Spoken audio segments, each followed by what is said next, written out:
Girl, you've learned that people-pleasing doesn't work. You have a purpose, a plan to achieve, and a point time for your passion projects. You finally value your thoughts and ideas. Now you're putting them into action. Mom guilt is in a box where it belongs. You care for those who need you completely, except that you've made yourself a priority too. Being creative and focused helps you get your zest for life. You, my friend, you think enriched.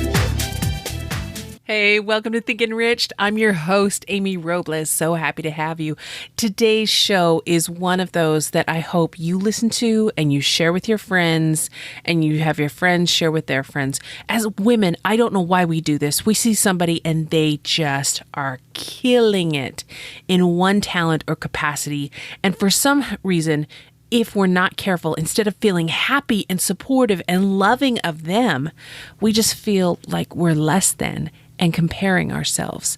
And it's something that we touch on in a different direction. I thought this interview was going to go one way.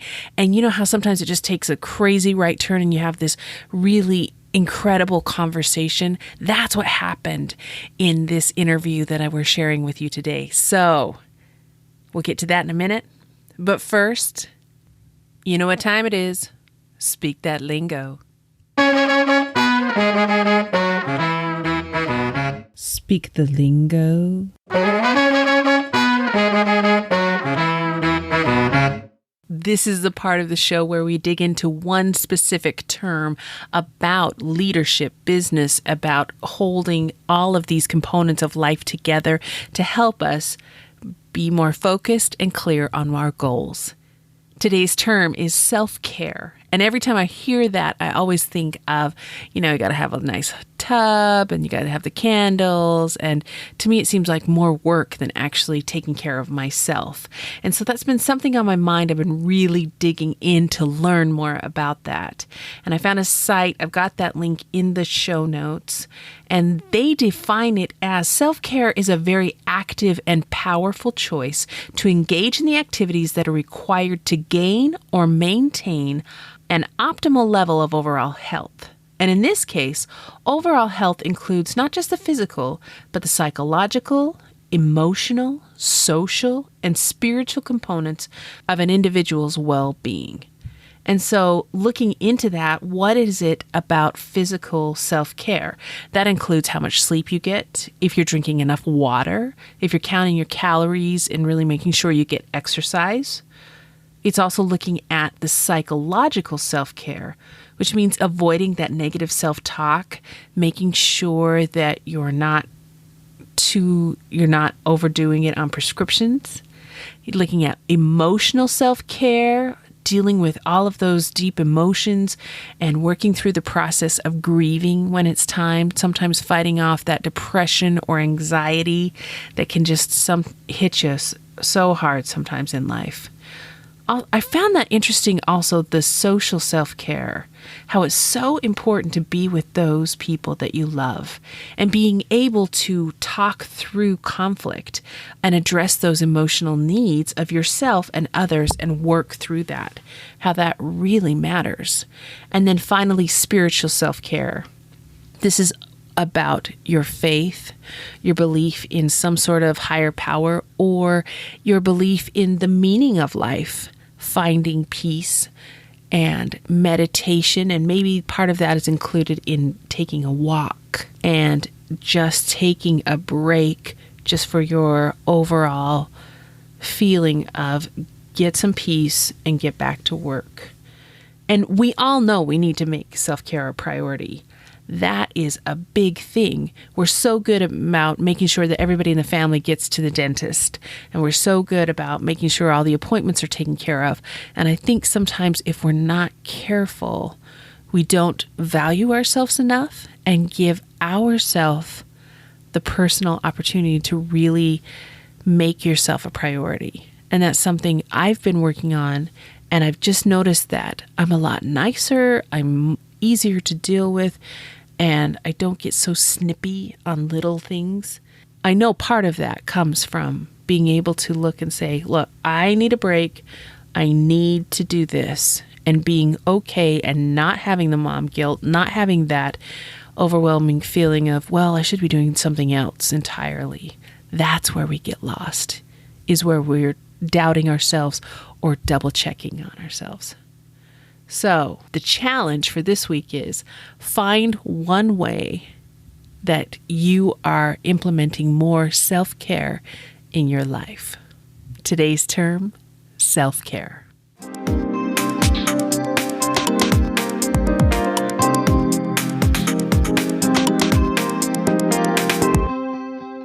Megan Dowd is a Stop Pilates certified instructor in mat work and reformer levels 1 and 2, which means she spent a lot of time in both the classroom and studio to learn how to adapt this work to all bodies. Bodies are weird, wonderful, and amazing, yours included. And her work centers around helping you feel greater control and grace in your body right now. Megan loves to cook and to eat, bakes when she gets stressed out, and regularly goes for walks in the historic graveyard near her apartment. To be clear, there's miles of walking paths, so she's not just wandering the headstones. This conversation was especially helpful to me. I learned a lot, and I really think you will too. Let's jump right in. Okay, I'm so excited to have Megan Dowd join us on the show today. Hey, Megan, welcome. Thank you so much, Amy. I'm so excited to be here. And in total complete transparency for everyone listening, we had this beautiful interview done and someone forgot to have the record button pushed. And when I told my husband, he's like, Amy, isn't that day one? Hello. Yeah, it was best laid plans of mice and men. Oh, man, just one of those things. So we're going to give you the best, the core of what we have, and great message. I'm so delighted to have Megan here, and especially to do it a second time. So thank you very much for that. Thank you, Amy. Were you making a bad pun there, talking about the core of the work? Nope, just a bonus. Dad joke. So, Megan, you work with so many different people, so many different body types. Why is self-care so important? Oh, man. Well, I think we've all heard the put on your own oxygen mask first metaphor for self-care, that you can't take care of others until you take care of yourself. Yeah? Yeah. Yeah. And I think there's been a huge push, for taking care of your mental health. And I think that that's awesome. I think there's a flip side to self-care, and there's also the indulgent self-care of taking a bath or taking an hour to just go sit and sip some coffee and read a book. And that is all valid and absolutely awesome and something that you should make time for. But I also think it's important to note that self-care isn't always fun. It's good for your body, but self-care is also moving your body every day, whether or not you like it. Now that's a whole nother soapbox about, I think that everyone can find some way to move their body that they will like. Maybe not something that you fall in love with, but not something that you dread. And I think, and that falls into the category of self-care that you may not love, but is really important, like going to the dentist, getting a checkup every couple of years. If you're a woman, going to see your gynecologist regularly. These are the things that I still think fall in self-care and that you absolutely need to do and cannot neglect, but they're not the fun, froofy, let me post it on Instagram parts of self-care. Wow, that's so inspired. One thing that's been amazing for me is just the power of getting a good night's sleep. Oh my gosh, yes. I'm a different person. And I used to think that if I just stay up late and get these last few projects done, then I'm really doing something good. And that's not helping anyone. Well, and it's so seductive. Yes. There's for me, 11:30 comes around, and it's now granted my husband and I are more night owls, so we tend towards something a little bit later regardless. And our schedules both allow for that, and depending on the work dictate that. But man, I try to get into bed by 11 every night. But if I push it just a little, 11:30 comes around and I'm like, oh, look at all this work I'm getting done. Oh, I'm being so creative. I'm working so hard. It's not true. Right. It's crazy how that happens. So I can see how just getting those things done, taken care of. And I hear that you have called yourself a Pilates instructor. I have also heard you call yourself a body coach. What's the difference? All right.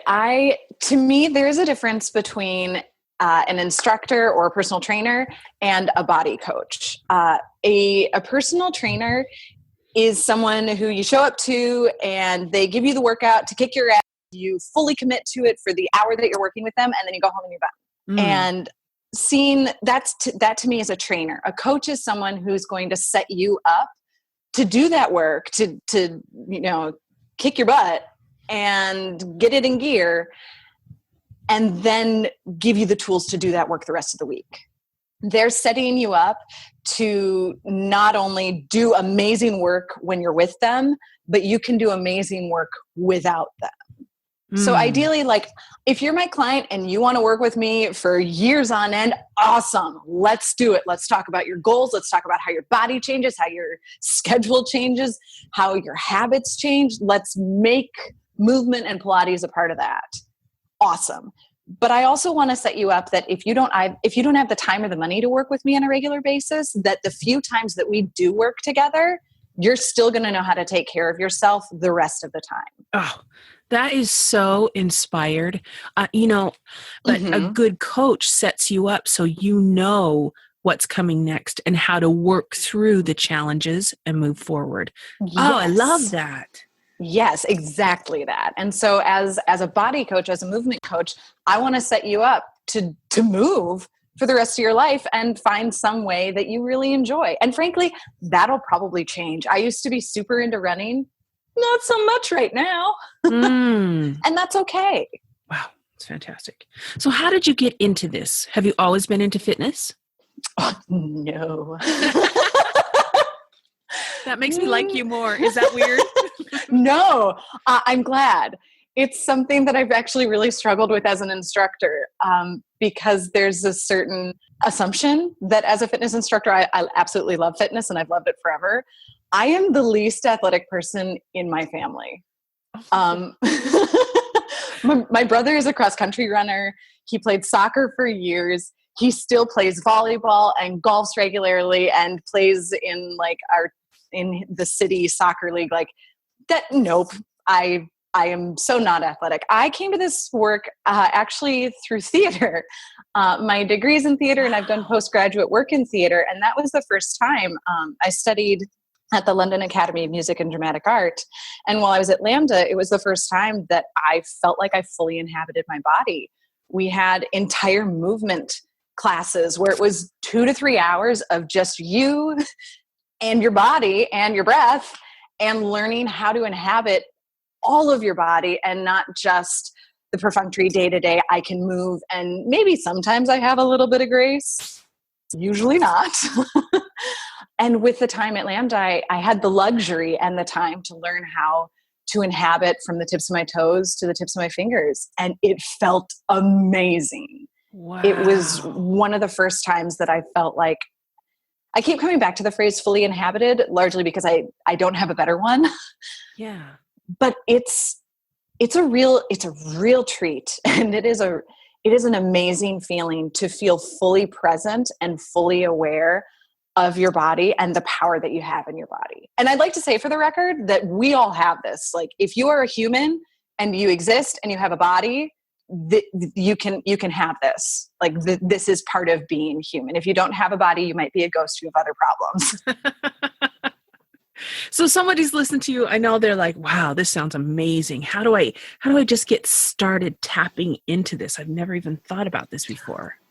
My current soapbox and favorite thing to do is stretching in bed. Seriously, like it requires no fancy workout clothes, which, side note, you don't need fancy workout clothes. The only thing, especially for women, that needs to be really fancy is probably a good sports bra because, oh my goodness, is that a revelation? I had neglected buying a proper sports bra for the better part of a year and just bought one a couple months ago. Dear heavens. Anyhow, bed stretching. You're already in your PJs, so you're already in non-restrictive clothing. Your bed should be fairly soft, so you don't have to roll out your fitness mat or anything. And you can just work in a few stretches at the beginning of the day, work in a few stretches right before you go to sleep. And for me personally, like it does make a difference in my quality of sleep and in how I feel when I'm going about my day. I store tension in my low back. Hardcore. Yes, I'm a Pilates instructor. Yes, I have insane tension in my low back. Those two are not mutually exclusive. And with just a little bit of stretching in the morning, my day is so much more mobile and smoother than if I am like, nah, I'll just skip it today. And I feel it and I regret it 10 minutes later. Interesting. I'll be at the computer quite a bit throughout the day, and I always start with a great sitting up posture. And I've noticed that depending on how busy the day is, and if I get up and take those stretching breaks, by the end, I get this slumped over. So I've really been trying to be conscious of that and pay attention. Okay, sit up properly, good posture, because it really affects everything. Yeah, well, and that's an amazing checkup that really anyone can do if you are sitting, be it at a desk, in the car, at, wherever. Check in a couple of times. Am I actually sitting up straight? Roll your shoulders back, open up your chest, show off your collarbone, man. Oh, that's a great way to say it, is just so your collarbone, when you sit correctly, your collarbone always shows up. Fantastic. Yeah, I like to joke to some of my classes when I taught at a Pilates studio, show off your décolletage. Sounds fabulous. Yeah. That's so great. But really, like, that's proper posture. And it feels weird and a little bit vulnerable. When I was at Lambda, I actually, I thought I had decent posture. I had a bust that grew in when I was a teenager really quickly and at a rate that I was not ready for mentally. Right. Are we ever ready for our changing bodies? That's another podcast. And I didn't realize that I had this little collapse in my chest because I was hiding my bosom. Because that was I'm up straight, but just rolled in a little bit because that was just a little bit too vulnerable for me. And it wasn't until an instructor walked behind me and just gave my mid back just a little to just open up my chest. I was like, whoa, 1, hey, better posture. This feels good. And 2, hey, this is vulnerable and weird, which leads us to a whole nother podcast topic about how our emotions are stored in our bodies and muscle memory. And oh my goodness, so many cool things. Bodies are so cool. Emotions are stored in our bodies? Mm-hmm. Oh, please, can we take a minute? Oh, the SparkNotes version is that your emotion, your muscle memory, and your emotional memory are deeply intrinsically tied together. And it is entirely, depending on if you've ever been to a yoga class and depending on how frou-frou your yoga teacher got, I've had some instructors when I'm in class tell me you might open up different emotions. You might end up crying. You might end up laughing. Just accept the emotion and take a moment if you need to and move on. We'll be here when you're ready to join us. And I have had that come up a few times where I move into a pose and it just opens something up. And it's weird and it's hard and it's vulnerable to just experience that emotion and sit with that emotion and let that emotion ride through, which arguably is sometimes how emotions do get stored in our muscles. It's so cool. I've had that sort of a thing, not to the degree that you're talking about, just instantly just opening that up, but just being pushed to that point physically. And this whole just emotion comes out and I'm just sobbing and can't explain it. But I felt so amazing afterward to get through that. And the only word I can use to describe it is clarity. Would you agree? I would. Bodies are cool. Bodies are amazing. There is so much that we know about the human body and so much that we don't know. And I think there's such a deep mind-body connection that I think we're edging more and more towards especially with the pop culture push towards meditation for everyone. I think that's awesome. I think there's also a physical component to that we're edging towards, that we're so close to breaking open, because meditation is not a new thing, but it's broken into the pop culture sphere so that we all know about it and we all know that, hey, it's probably something that's really great for our bodies. And there's a physical component that I think is right behind it. Wow. And that we need to recognize. Incredible. Megan, how do you teach people to love and appreciate their body right now? That's a good one. That's a hard one. Humans are built for survival. The fact that you exist is amazing. The number of things that have to happen for a human to exist is amazing. And I think that there's something to be said for recognizing that just by existing, you're an anomaly and you're not. I mean, there are hundreds of thousands of millions of billions of humans. So we know that humans can survive, but it's also, when you like really, really break it down to the most minute of processes, it's pretty incredible. So just by existing, your body's amazing. By moving around day to day, your body is amazing. And I don't think, and if you want to do movement work or specifically Pilates, or find a fitness routine because you want to improve your body, that's awesome too. But I really worry about, so there's this whole concept of Fitspo or Fitspiration. Are you familiar with that? Mm-hmm. And I struggle with it because I think a lot of times it falls into a binary of you're not good now, but you will be good later. Wow. And I don't think inspiration specifically with fitness and bodies and movement should fall into that binary. You can want to have a stronger, healthier, more agile body down the road. And that doesn't make your body as it is right now crap. Oh, man. Oh, that just rings so true. There's so many times, and I don't know if it's just women. I don't think it's just women, but we are so mean to ourselves. So cruel, and things that we think on the inside about our body and where we are right now, we would never say to anyone on the planet. Oh no.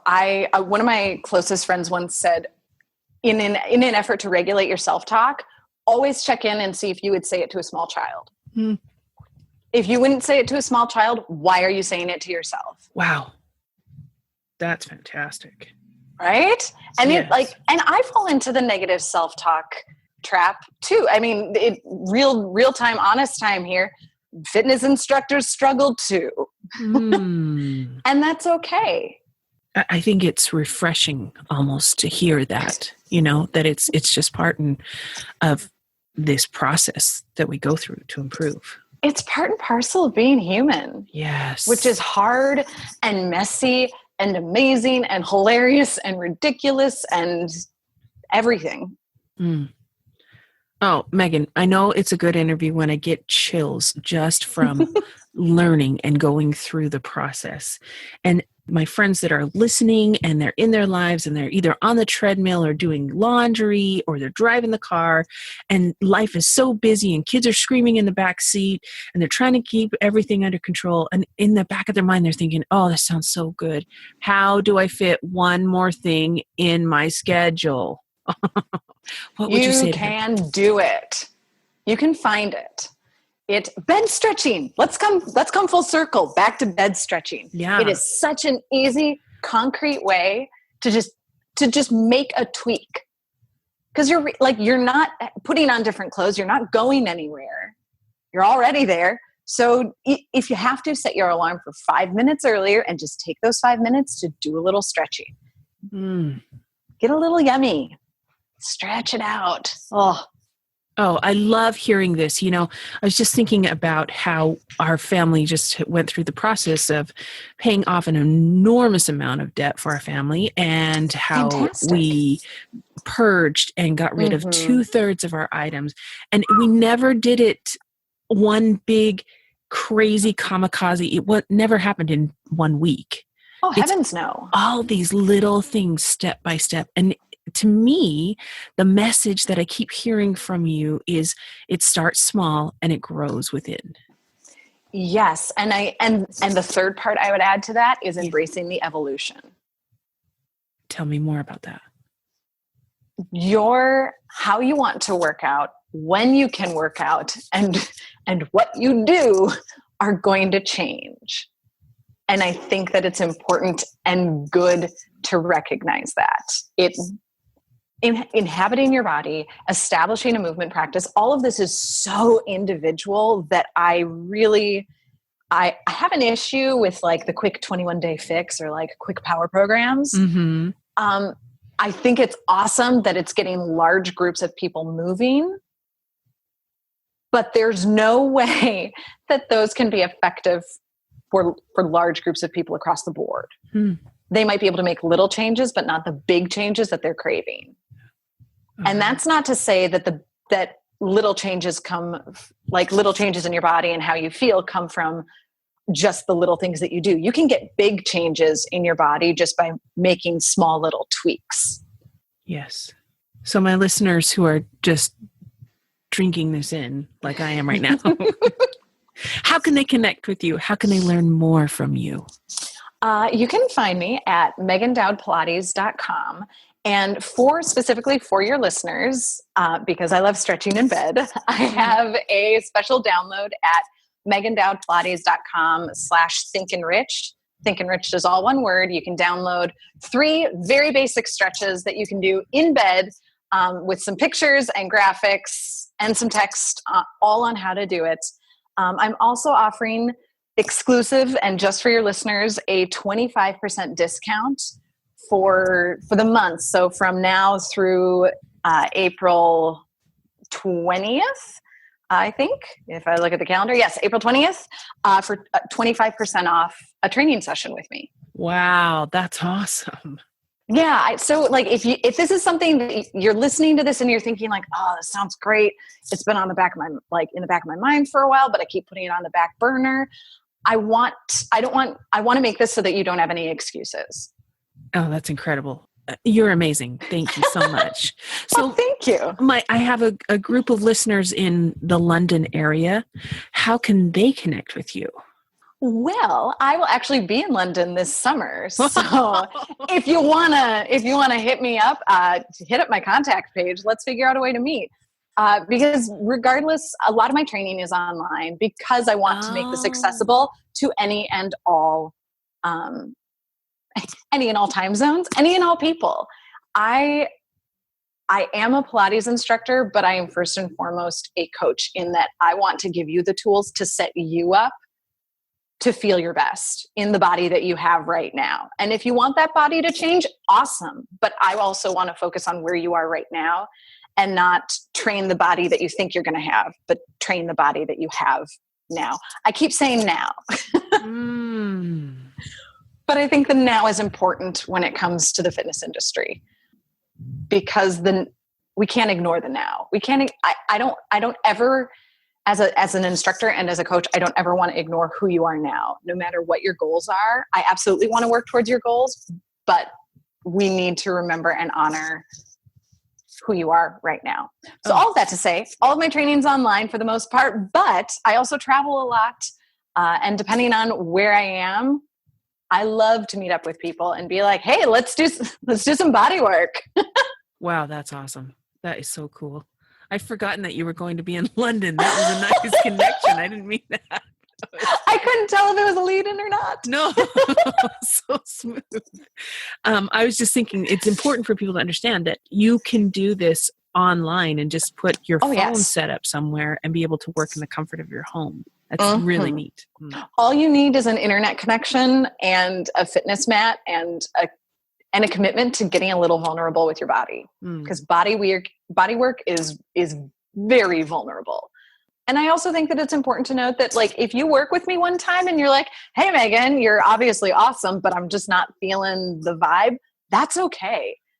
I have an entire post up on my website, an entire blog post about how important it is to find the right trainer for you. That's important too. It's kind of like dating. It really is. I mean, you gotta go on a few dates before you get hitched. I don't want you buying a 12-month package from me if we haven't met, virtually at least once. In large part because I want to make sure that I'm working with clients that I like working with. But I also don't want you to feel uncomfortable or that you like the idea of Pilates or you like the idea of the work, but the way I go about it isn't for you. That's okay. Everyone has different learning styles and different approaches. Mm. And I think that that's also like, that's an important thing to note when you're trying to find a fitness modality. Like, find something that works with your personality as well, and not just like, well, my friend goes to spin class and she looks amazing and loves it, so that means I should do it. Maybe not. Yeah, that's so important to know. That's really important. Mm. And I think it's the sooner you embrace the like, okay, this is like dating. It could take some time. The easier it is, because then you're not crushed if something doesn't work out. Right. And that's when you start all that inner self-talk about, oh my gosh, it's never going to work. And then it's just this cycle, and we can get into that so quickly. So quick. It's like a switch flips. Megan, you are doing so much good, helping so many people. I'm so grateful to have you on the show. Thank you so much. Thank you so much for having me, Amy. This was delightful. I really appreciate it.